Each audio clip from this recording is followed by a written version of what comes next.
Everyone, welcome to scholarly. विद्यार्थी मित्रांनो, स्कॉलरलीमध्ये तुमचं परत एकदा स्वागत। आजचा आपला विषय आहे मराठी व्याकरण आणि मराठी व्याकरणातून आपण आज जो घटक अभ्यासणार आहोत तो आहे अलंकार। अतिशय सुंदर घटक आहे आणि समजायलाही तितकंच सोपा।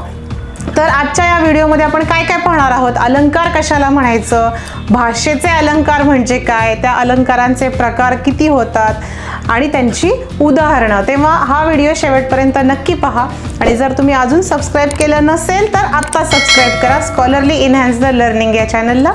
चला तर मग पाहूयात अलंकार किंवा भाषेचे अलंकार। सर्वप्रथम अलंकार या शब्दाचा अर्थ आपण पाहूयात। अलंकार कशाला म्हणायचं, तर अलंकार याचा अर्थ होतो दागिना। आपण दागिने कशासाठी घालतो किंवा आपण अलंकार परिधान का करतो, तर सौंदर्य वाढवण्यासाठी, सुंदर दिसण्यासाठी आपण काय करत असतो, दागिने घालत असतो, अलंकार घालत असतो। कुठल्याही गोष्टीला ज्यावेळेस तुम्ही एखादा साज चढवता, दागिने घालता, त्यावेळेला काय होतं, तिचं जे सौंदर्य आहे मुळात असणारं ते आणखी खुलून दिसतं आणि सुंदर दिसतं।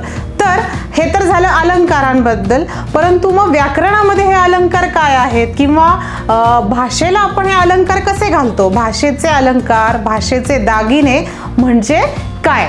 तर बऱ्याचदा आपण मोठमोठ्या लेखकांच्या किंवा कवींच्या रचना ज्या वेळेला पाहतो त्यावेळेला ती भाषा जी आहे ती खुलवण्यासाठी, तिचं परिणामकारकता वाढवण्यासाठी किंवा तिचा आकर्षकपणा वाढवण्यासाठी अनेकदा अनेक सुंदर सुंदर शब्दांची रचना त्यांनी केलेली असते।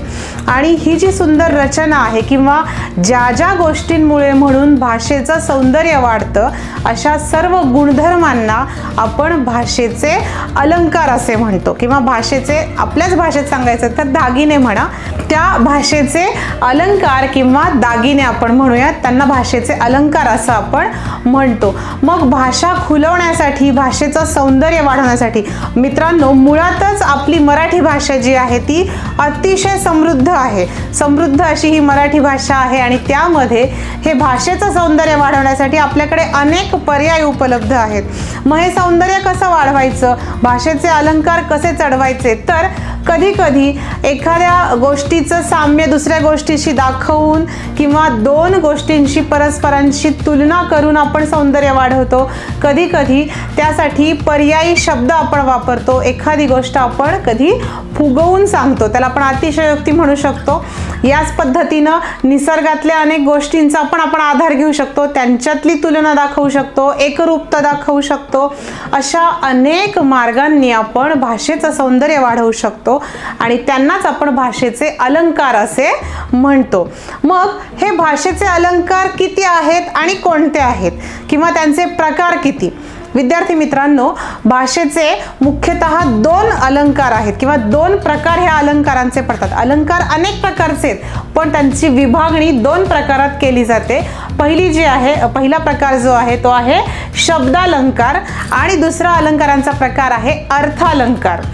पुढे चालून ह्या शब्दालंकाराचे सुद्धा काही प्रकार आहेत आणि अर्थालंकाराचे सुद्धा काही प्रकार आहेत। तर ते आपण आज या व्हिडिओमध्ये आपण फक्त शब्दालंकार म्हणजे काय आणि त्याचे कोणते प्रकार आहेत हे अभ्यासणार आहोत। अर्थालंकारासाठी आपल्याला पुढच्या व्हिडिओची वाट पाहावी लागेल।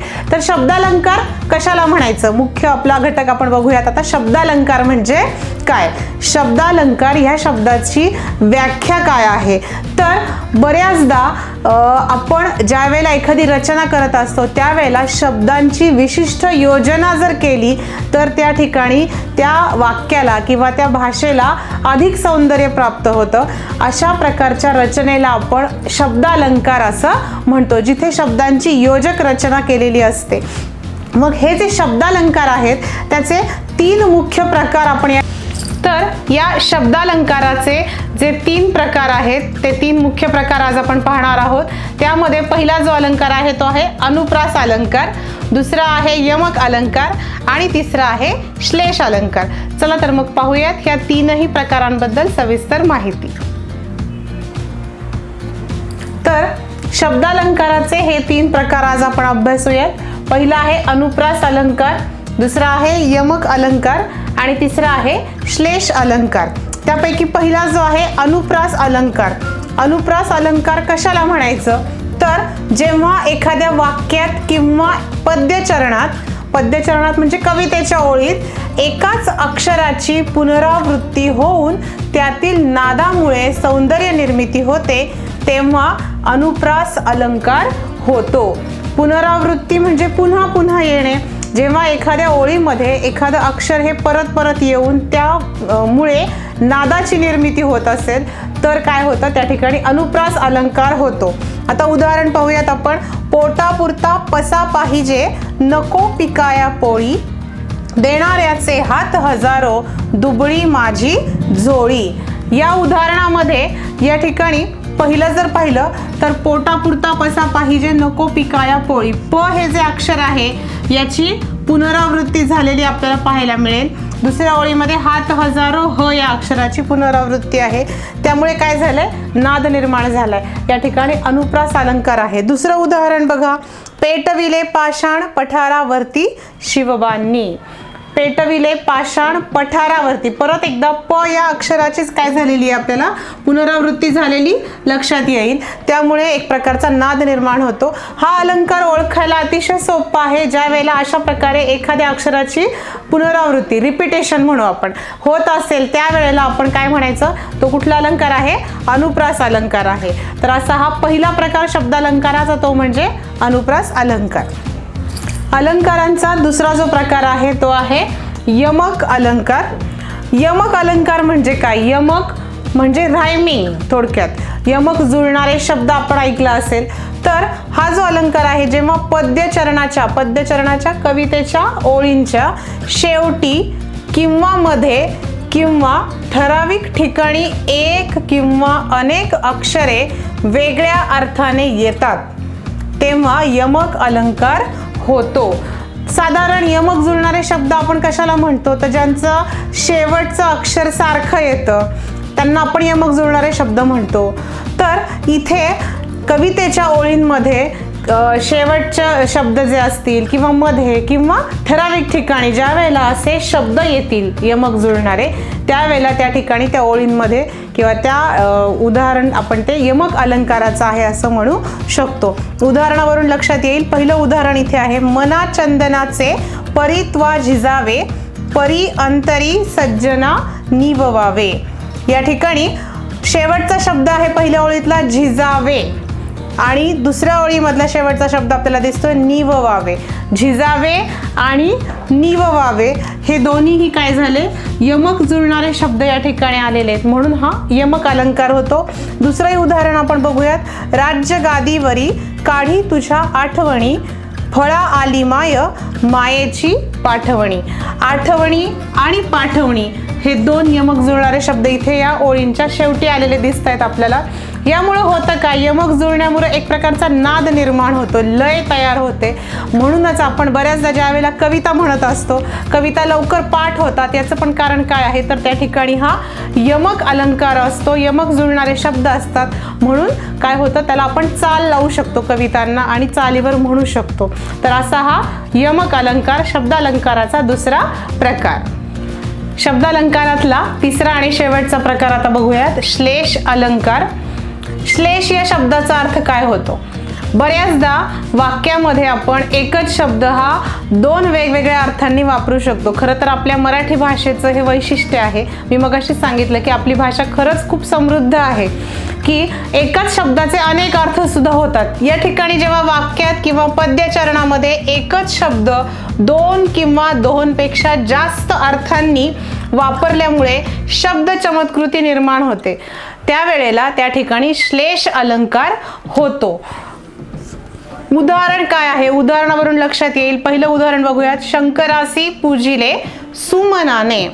या वाक्यामध्ये सुमनाने हा जो शब्द आहे हा दोन अर्थांनी येतो.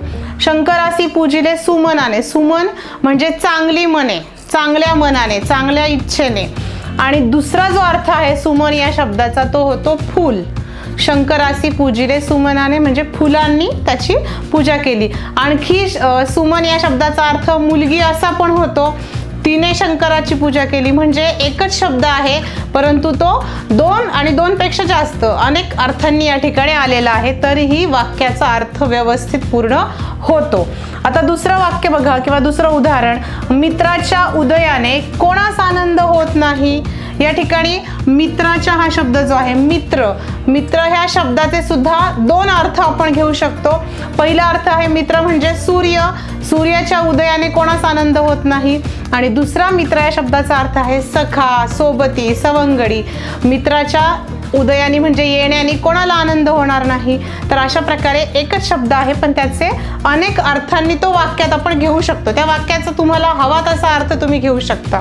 त्यातून श्लेष साधला जातो म्हणून आपण याला काय म्हणतो, श्लेष अलंकार असं म्हणतो. विद्यार्थी मित्रांनो, खरोखर भाषा आपली खूप समृद्ध आहे आणि हे जे अलंकार आहेत हे अलंकार तिला आणखी सुंदर बनवतात, सौंदर्य प्राप्त करून देतात. आज आपण आपल्या आजच्या या व्हिडिओमध्ये भाषेचे अलंकार म्हणजे काय, त्यांचे जे काय दोन प्रकार पडतात, एक शब्द अलंकार आणि दुसरा अर्थ अलंकार, ते सुद्धा पाहिलं. त्याचबरोबर शब्दालंकाराचे जे तीन मुख्य प्रकार आहेत, अनुप्रास अलंकार, यमक अलंकार आणि श्लेष अलंकार, यांचीही उदाहरणासहित आपण आज माहिती घेतली. शब्दालंकारावरचा हा जो व्हिडिओ आहे हा तुम्हाला कसा वाटला हे आम्हाला नक्की कळवा. अर्थालंकारावरचे व्हिडिओज आता येणारच आहेत, त्यामुळे त्यासाठी स्कॉलरली सोबत राहा. तोपर्यंत take care and bye bye.